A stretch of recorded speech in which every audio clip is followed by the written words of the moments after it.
నమస్తే, very good evening. Welcome to cube TV network. నేను మీ Shravani, journalist. 2023 assembly ఎన్నికలకి సంబంధించి ఉత్కంఠకి తెరపడిపోయింది.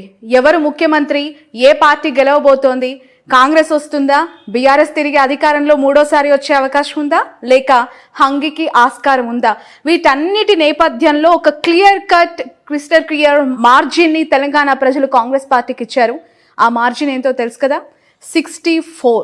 బీఆర్ఎస్ పార్టీ సిపిఐతో కలిపి 65. సో రేవంత్ రెడ్డి ముఖ్యమంత్రిగా ప్రమాణ స్వీకారం చేయడానికి ముహూర్తం కూడా ఖరారైపోయింది. ఈ నేపథ్యంలో ఆ 64 మార్క్ ఖచ్చితంగా కాంగ్రెస్కి వస్తుంది, తగ్గే అవకాశమే లేదు, పెరిగితే ఖచ్చితంగా సంతోషకరమే అని చెప్పిన సెన్సేషనల్ ఆస్ట్రాలజర్ వేణుస్వామి గారితో ప్రస్తుతం నేనున్నాను.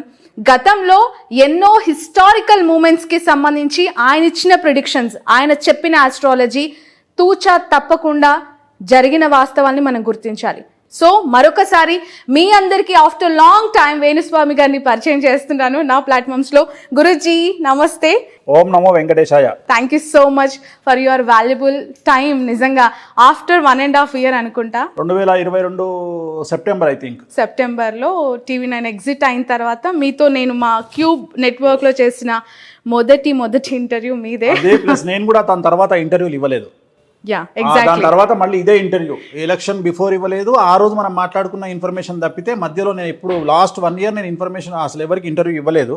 యాక్చువల్గా ఆంధ్ర ఎలక్షన్లు మళ్ళీ జగన్ గెలిచిన తర్వాతే మాట్లాడదాం అనుకున్నా కానీ సో నీ బలవంతం మీద మళ్ళీ ఖచ్చితంగా చేయాల్సి వస్తుంది. సో ఇప్పుడు మీరు లైవ్లో చెప్పాలి, నేను వింటాను. అంటే మీరు ఇచ్చే ప్రిడిక్షన్ రేవంత్ రెడ్డి గారికి సంబంధించి మీరు చాలా విషయాలు చెప్పారు.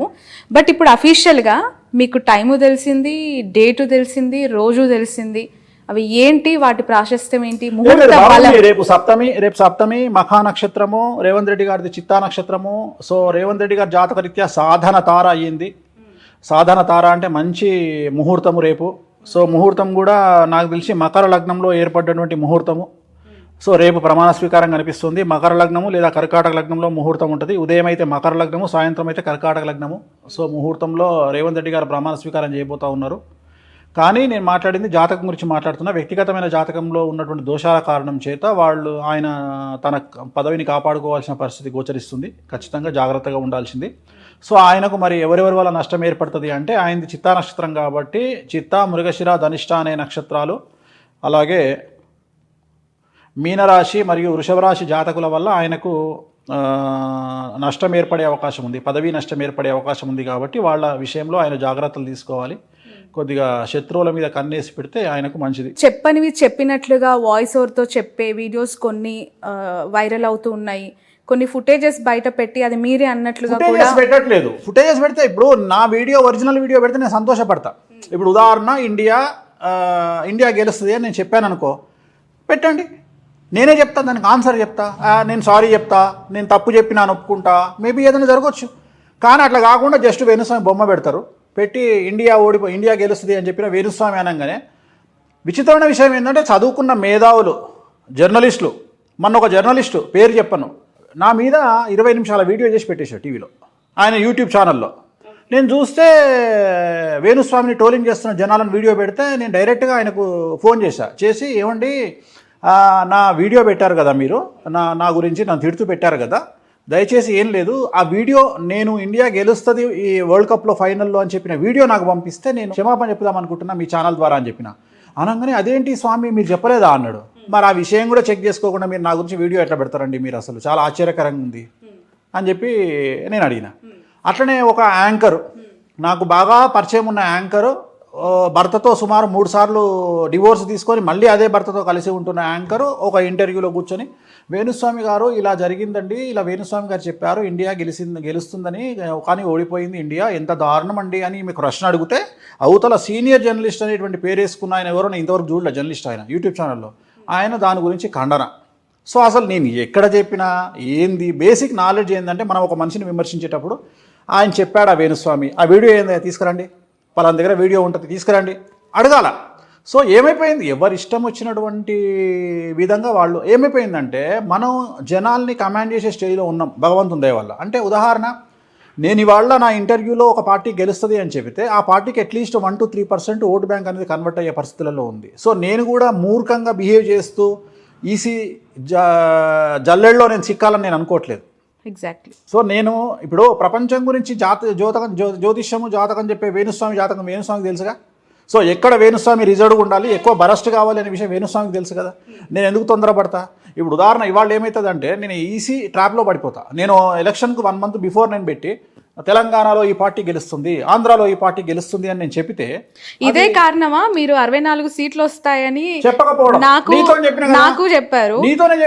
నీకు కాకుండా సుమారు 1,00,000 మందికి చెప్పుంటా, ఇది నోటి ద్వారా. బట్ ఎక్కడ నేను వీడియోలో చెప్పాల.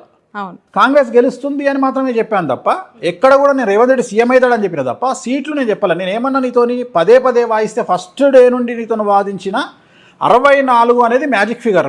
మినిమం పెరిగితే పెరగచ్చు. ఇదే మనం మాట్లాడుకున్నాం. బట్ నేను ఓడిపోయాను గురూజీ. ప్రతిరోజు ప్రతి సందర్భంలో కేసీఆర్ గారు 3వసారి ముఖ్యమంత్రి అవుతారని, కేటీఆర్ గారు మేబీ సీఎం అయ్యే అవకాశం ఉందేమో రాబోయే రోజుల్లో అని చెప్పి చాలా స్ట్రాంగ్గా మీతో వాదించిన వ్యక్తుల్లో అతి కొద్ది మందిలో, అంటే ఎందుకంటే మీతో వాదించేంత ఇంటిమసీ నాకు ఉంది కాబట్టి ప్రతి సందర్భంలో నేను వాదించాను. ఈ రోజు అది జరగలేదు. 64 అనే ఫిగర్ని ఎలా మీరు? నేను 2 months నుండి అదే స్టాండ్లో ఉన్నా. నువ్వు మాట్లాడిన ప్రతిసారి, నువ్వు ఈవెన్ వేరే వాళ్ళతో మాట్లాడించిన ప్రతిసారి నా ఫిగర్ నేను 64 నా బేసిక్ పాయింట్. మినిమం 64 పెరిగితే పెరగచ్చు, మినిమం 64 పెరిగితే పెరగచ్చు. రెండోది వేవ్ లేకపోతే 64, వేవ్ ఉంటే 90. నేను అది కూడా చెప్తూ వస్తున్నా. సో ఇక్కడ అదే చెప్తున్నట్టు, ఇక్కడ ఒక్క ఓటుతో గెలిచినట్టే. సో ఇక్కడ మనం ఏదో గెలుపోవటంలో అనేది అదే అండి ద బ్యూటీ ఆఫ్ డెమోక్రసీ. మనకు ఎంత అందంగా ఉంటుందంటే ఈవెన్ ఎగ్జిట్ పోల్స్ సర్వేలు కూడా చెప్పడానికి భయపడ్డాయి. అంటే తెలంగాణలో ఒక విషయాన్ని మనం కేసీఆర్ గారిని ఒక విషయంలో పొగడాల్సింది ఏంటంటే గీత గీస్తే మీడియా గీత దాటలేదు 10 సంవత్సరాలు. సో ఆయనకు ఎంత అప్రిషియేషన్ ఇచ్చిన గ్రేట్. ఎందుకంటే అంత భయపడ్డారు జనాలు. ఈవెన్ ఇవాళ మనకు ఆల్రెడీ ఇప్పుడు మనం సాయంత్రము 3వ తారీఖు మనం 7 గంటలకు ఇంటర్వ్యూ చేస్తున్నాము. ఈ క్షణం వరకు కాంగ్రెస్ పార్టీ గెలిచింది అని చెప్పే వరకు కూడా జనాలు ఈవెన్ ఎగ్జిట్ పోల్స్ వాళ్ళు కూడా పరిపూర్ణంగా ఎగ్జిట్ పోల్స్ ఇవ్వడానికి కూడా భయపడ్డారు. ఎందుకు బయట మాట్లాడడానికి భయపడ్డారు. సో నేను భయపడ్డది మాత్రము ఓన్లీ ఈసీ కోసం భయపడ్డా. అంటే నేను చెప్పాలంటే పెద్ద విషయం కాదు. నేను 2 రకాల ఆప్షన్స్. ఒకటి, ఈసీలో మనం రాజ్యాంగాన్ని ధిక్కరించిన వాళ్ళం అవుతాము. రెండవది, నేను కాంగ్రెస్ పార్టీ గెలుస్తుంది అని మళ్ళీ ఇంటర్వ్యూ పెట్టి చెప్పడం వల్ల మళ్ళీ ఈ బెట్టింగ్ రాయిళ్ళు అందరూ డబ్బులు ఖర్చు పెట్టుకొని, అంటే నా భయం అంటే ఏంటి అంటే నేనేం దేవుడిని కాదు, నాది ఒక ప్రిడిక్షన్. సో నేను చెప్పే సక్సెస్ రేటు 98%. ఇన్ కేస్ ఒకవేళ నేను చెప్పేది ఒక్కటి తప్పైనా దాని మీద కొన్ని 100 కోట్ల బెట్టింగ్ జరిగినప్పుడు వాళ్ళ కుటుంబాలు నష్టపోతాయి. సో నేను అందుకనే నేను ఇవాళ నీతోని ఇది బేసిక్. ఇది నేను చెప్పదలుచుకుంది ఏంటంటే ఇక మీదట ఎక్సెప్ట్ ఆంధ్ర ఎలక్షన్స్, రాబోయే ఆంధ్ర ఎలక్షన్స్ పోల్స్ రిజల్ట్కి తప్ప, అది కూడా ఈరోజే చెప్తున్నా, ఇక ఫర్దర్గా చెప్పాను. అక్కడ జగన్మోహన్ రెడ్డి వస్తాడు. 10 మంది కలిసి వస్తారా, 20 మంది కలిసి వస్తారా, 30 మంది కలిసి వస్తారా నాకు అనవసరం. అక్కడ మళ్ళీ జగన్మోహన్ రెడ్డి వస్తాడు. రెండోది, తెలంగాణ కాబోయే ముఖ్యమంత్రి రేవంత్ రెడ్డి, ఆంధ్ర ముఖ్యమంత్రి జగన్మోహన్ రెడ్డి, ఇద్దరి జాతకాలు కూడా సేమ్ బుధ మహర్దశ నడుస్తుంది. ఇద్దరు జైలుకు పోయి వచ్చిర్రు. నేను చెప్పనే మాకు కంప్లీట్ చేయని, ఇద్దరు జైలుకు పోయి వచ్చిర్రు. సో ఇక్కడ గుర్తుంచుకోవాల్సింది, చెంచల్గూడ జైలు 2 ముఖ్యమంత్రులు ఇచ్చింది 2 రాష్ట్రాలకు. సో ఈ 2 ముఖ్యమంత్రులు కూడా ఖచ్చితంగా నాకున్నటువంటి అవగాహన ప్రకారం కంటిన్యూగా వీళ్ళు కరెక్ట్గా పనిచేస్తే ఇన్ ద సెన్స్ జాతకాలని బేరీజ్ వేసుకుంటూ ముందుకు వెళ్ళినట్లయితే ఇద్దరు కూడా 3 టర్ములు రూలింగ్ చేసే అవకాశం ఉంది. అంటే 15 సంవత్సరాలు. జగన్మోహన్ రెడ్డి ఆల్రెడీ వచ్చి 4.5 ఏళ్ళు అయింది. సో ఇక్కడ ఎట్లాగూ రేవంత్ రెడ్డి గారు ముఖ్యమంత్రి పీఠాన్ని అధిరోహించబోతా ఉన్నారు. అది వృషభ లగ్నం అవ్వచ్చు, కర్కాటక లగ్నం అవ్వచ్చు, మిథున లగ్నం అవ్వచ్చు. 3 లగ్నాలలో సూటబుల్ లగ్నం వారికి 3 లగ్నాలలో ఏదో ఒక లగ్నం ఉంటుంది కాబట్టి ఆ లగ్నాన్ని బేస్ చేసుకొని 4వ తారీఖు కానీ 9వ తారీఖు కానీ వారి ప్రమాణ స్వీకారం ఉండే అవకాశం ఉంటుంది. సో ఇది కన్ఫాము. ప్రాంతీయ పార్టీలు అయితే స్థాపించిన వ్యక్తి లేదంటే వాళ్ళ వారసులను బట్టి, పేర్లను బట్టి బలాలను చూస్తానంటున్నారు. ఇప్పుడు నేషనల్ పార్టీస్ విషయానికి వస్తే 2, ఒకటి బీజేపీ, ఒకటి కాంగ్రెస్. సో వాటి విషయంలో ఇప్పుడు మీరు రాష్ట్రంలో కాంగ్రెస్ వస్తుంది, 64 ఒక్కటికి తక్కువ రాదు. బాగా జ్యోతిష్యం అలవాటైందమ్మా నీకు కూడా. మీతో ఉంటే నేను ఇంకా నేర్చుకుంటాను. అడిగే ప్రశ్న స్టార్ట్ చేయకముందు నాకు అర్థమైపోతుంది నువ్వు ఎంత పర్ఫెక్ట్గా అడగబోతున్నావు ప్రశ్న. సో ఇప్పుడు అక్కడ సెంట్రల్ లీడర్ ఉంటాడు, స్టేట్ లీడర్తో సంబంధం లేదు, కాంగ్రెస్ పార్టీ స్థాపించిన వ్యక్తి వేరే కదా అంటావు. అంతే కదా మరి. ఎగ్జాక్ట్గా. కానీ మేము కూడా అందుకనే పార్టీని తీసుకుంటాం, స్టేట్ లీడర్ని తీసుకుంటాం, పీసీసీ ప్రెసిడెంట్ని తీసుకుంటాం. ఇప్పుడు కాంగ్రెస్ పార్టీ అనేది స్థాపితమయ్యేటువంటి కాంగ్రెస్ పార్టీ నామనక్షత్రం ఏంది అంటే మిథున రాశి, రేవంత్ రెడ్డి చిత్తా నక్షత్రం తులారాశి. ఈ కాంబినేషన్ తీసుకొని ఈ కాంబినేషన్లో రేవంత్ రెడ్డి పరిస్థితి ఏముంది, విక్రమార్క పరిస్థితి ఏముంది, ఉత్తమ్ కుమార్ రెడ్డి పరిస్థితి ఏముంది, అట్లా అంచనా వేస్తాం. వేసి ఎవరికి యోగం ఉంది, ఈ పార్టీకి ఈయన పగ్గాలు పట్టుకుంటే పార్టీ రూలింగ్లోకి వస్తుందా రాదా, సో కాంగ్రెస్ పార్టీకి రేవంత్ రెడ్డి ఫెచ్చింగా కాదా? 2019లో తెలుగుదేశంలో ఉన్న రేవంత్ రెడ్డిని కాంగ్రెస్ పార్టీలోకి వెళ్తే నువ్వు ముఖ్యమంత్రి అవుతావని చెప్పిన వీడియో నీకు చూపించిన. సో 2019లోనే చెప్పిన నేను, రేవంత్ రెడ్డి గారు మీరు కాంగ్రెస్ పార్టీలోకి వెళ్ళండి అని. అంటే ఎంత దూరదృష్టి అయి ఉంటుంది నాది. అంటే ఆ నక్షత్రానికి ఈ నక్షత్రం కలిసి వస్తుంది కాబట్టి నువ్వు దాంట్లోకి వెళ్తే నీకు సీఎం అయ్యే అర్హత ఉంటుంది, యోగా ఉంటుంది అని చెప్పిన.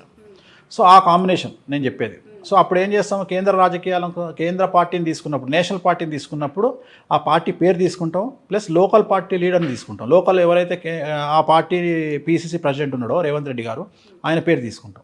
రేవంత్ రెడ్డిని కొట్టేటోడు లేడు, జగన్మోహన్ రెడ్డిని ఎదుర్కొనేటోడు లేడు అని చెప్పి మీరు చెప్పారు. నేను చాలా ఆశ్చర్యంగా చూసా వీళ్ళిద్దరికి ఎలా సింక్ అవుతుంది. మోర్ ఓవర్ ఇక్కడ నేను అంటే జర్నలిస్టిక్ యాంగిల్లో ఆలోచిస్తే జైలుకి వెళ్ళొచ్చారు ఇద్దరు, చాలా స్ట్రాంగ్ అయ్యారు. నిజం చెప్పాలంటే రేవంత్ రెడ్డి గారికి ఉన్న ఏకైక కుమార్తె ఆయన పెళ్లి సమయంలో లేకపోవటం, జైలుకు సంబంధించి వచ్చారు, అసలు చూసుకోలేదు. కన్న కూతురు పెళ్లికి సంబంధించిన ఆనందం ఆయన జీవితంలో లేదు. ఈరోజు ఆయన జైలుకి వెళ్ళొచ్చిన తర్వాత ఇంకా చాలా బలంగా మారారు. పీసీసీ అయిన తర్వాత కాంగ్రెస్ పార్టీ యొక్క రైజ్ ఎట్లా ఉందనేది చూసాం. సో జగన్మోహన్ రెడ్డి గారి విషయంలో పాదయాత్ర తర్వాత ఆయన అధికారం ఎలా చేజెక్కించుకున్నారు అనేది కూడా చూసాం. వీళ్ళిద్దరి సిమిలారిటీస్ ఏంటి? సిమిలారిటీస్ అంటే నాకు వ్యక్తిగతమైనటువంటి సామాజికమైనటువంటి అంశాలు లేదా సామాజిక వర్గం కూడా ఇద్దరిది సేమ్. అదే అంటారు, అది నాకు అనవసరం. నాకు సంబంధించినంత వరకు జగన్మోహన్ రెడ్డి గారిది ఆరుద్ర నక్షత్రం, రేవంత్ రెడ్డి గారిది చిత్తా నక్షత్రం, జగన్మోహన్ రెడ్డి గారిది మిథున రాశి, రేవంత్ రెడ్డి గారిది తులారాశి. విచిత్రమైన విషయం ఏంటంటే జగన్మోహన్ రెడ్డి గారి జాతకంలో 2018 డిసెంబర్ నుండి బుధ మహర్దశ ప్రారంభమైంది. 17 సంవత్సరాలు ఉంటుంది బుధ మహర్దశ.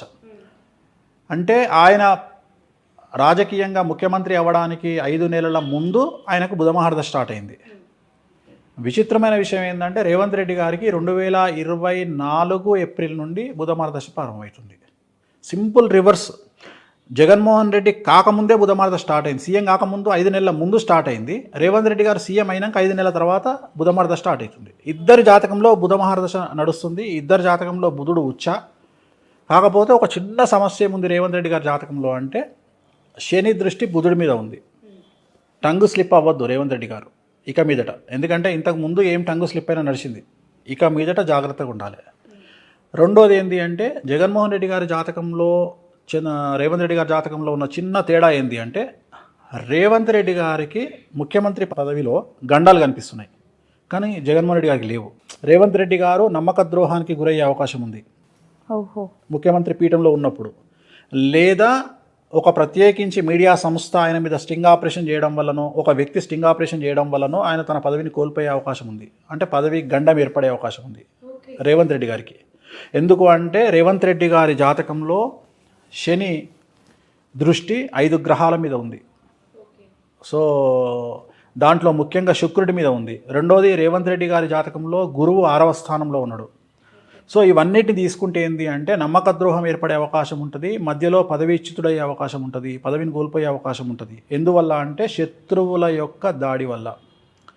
రేవంత్ రెడ్డి గారికి శత్రువులు ఎక్కువ. సో శత్రువుల మీద విజయాన్ని కనుక రేవంత్ రెడ్డి గారు పెట్టుకోకపోతే చాలా కష్టం. ఖచ్చితంగా శత్రువులను అదుపులో పెట్టుకోవాలి రేవంత్ రెడ్డి గారు. ఓకే, రేవంత్ రెడ్డి గారికి శత్రువుల దాడి ఉంటుందన్నారు, రాజకీయ గండం కూడా ఉంటుంది, పదవీ గండం. అంటే ఆయన ముఖ్యమంత్రి ఇంకా ఇప్పుడు ముఖ్యమంత్రి పదవిని స్వీకరించిన తర్వాత జాగ్రత్తగా ఉండాలి అని చెప్తున్నారు. రేవంత్ రెడ్డి గారికి చెప్పేది ఏంటంటే జాగ్రత్తగా ఉండాలి, మీ మీద శత్రువుల బెడద ఎక్కువ ఉంది. సో ఖచ్చితంగా బగాలముకి సంబంధించినటువంటి రెమెడీ చేసుకోవడము, మీరు ఏదో ఆలోచించి మీకు సంబంధించినవి చేసుకోవడము ఖచ్చితంగా చేయాలి. ఆ నమ్మకం ఉండాలి. శత్రు బాధ నివారణం అంటారు బగాలముకి. సో అమ్మవారికి చేయించుకుంటే, అంటే దాంట్లో కూడా నేను రీజన్ కూడా చెప్తున్నా మీకు క్లియర్గా. శత్రువుల వల్ల పర్టికులర్గా పదవీ భంగము, మరియు నేను ఇంకోటి కూడా చెప్తున్నా, ఏదో ఒక సంచలనాత్మక, అంటే ఆయన టంగ్ స్లిప్ అవ్వడము, లేకపోతే మీడియా ముందు అనకూడని